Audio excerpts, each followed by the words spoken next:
right click the cube, face mode, click on the top face, so the face is selected, go to Edit Mesh Extrude, press W on the keyboard and move it up. Just scroll out, move it up to line it up with the top there. Again, to get it a little bit more accurately, I'll jump views, spacebar to which view? Probably the front, spacebar. There it is, up the top. Now that sort of lines up with the top here, but actually I'll do it about, again I'm going to eyeball it a little bit less, roughly 10 centimeters less, because what we're going to do is extrude a second time up here, so we can create an extra subdivision. So I'll do that now.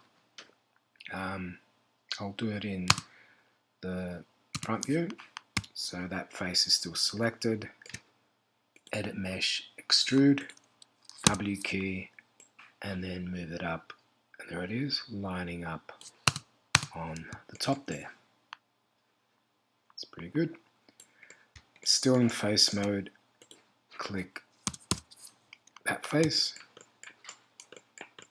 shift select and select this face, so both the top and the bottom faces, those little faces are selected.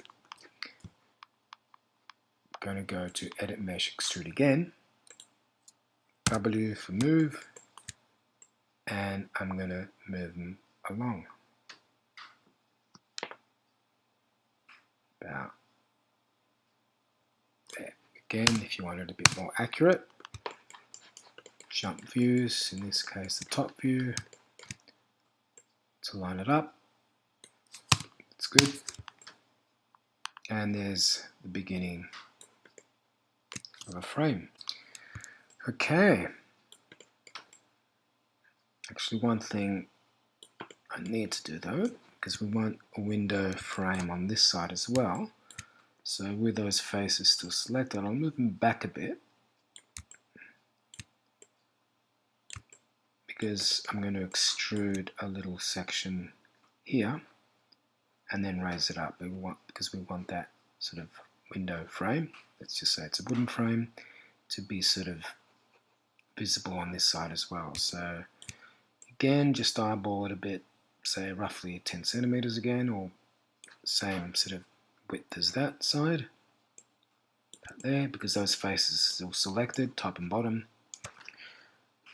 I'll extrude, move tool, move them in so that disappears or lines up with that corner.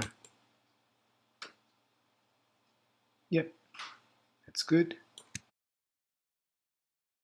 Select that top face, extrude, move up, press F to frame it a bit closer. So what we're going to do now is we're going to sort of attach or merge these two sections or vertices together. But to do that, we need to make sure that there's no face in between, so top and bottom. So with that face selected, I'm going to delete it, tumble around, select that face and delete it. So there's two open sections there. Go to vertex mode, move them up as close as I can.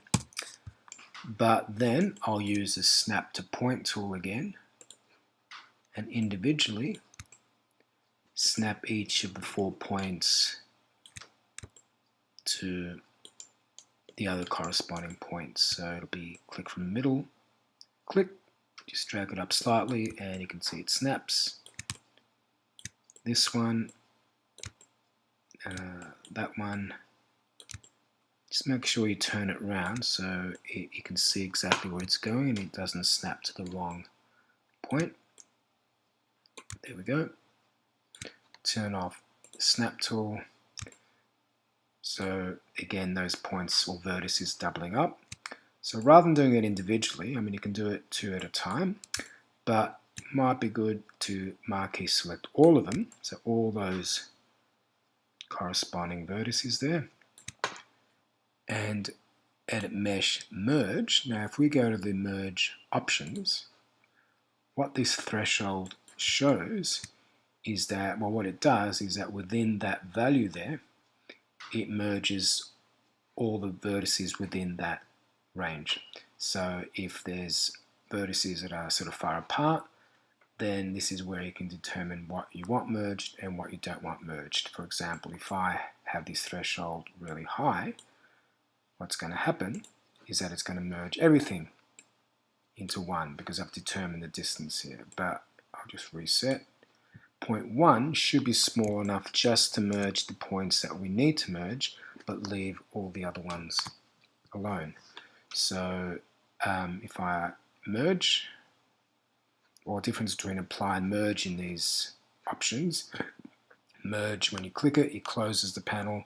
Apply means the panel's still open basically, so that should be fine. Now to double check, because it's hard to tell sometimes whether there's one or two vertices there, what you can do and what is really useful, if you go to Windows, I think it's Windows,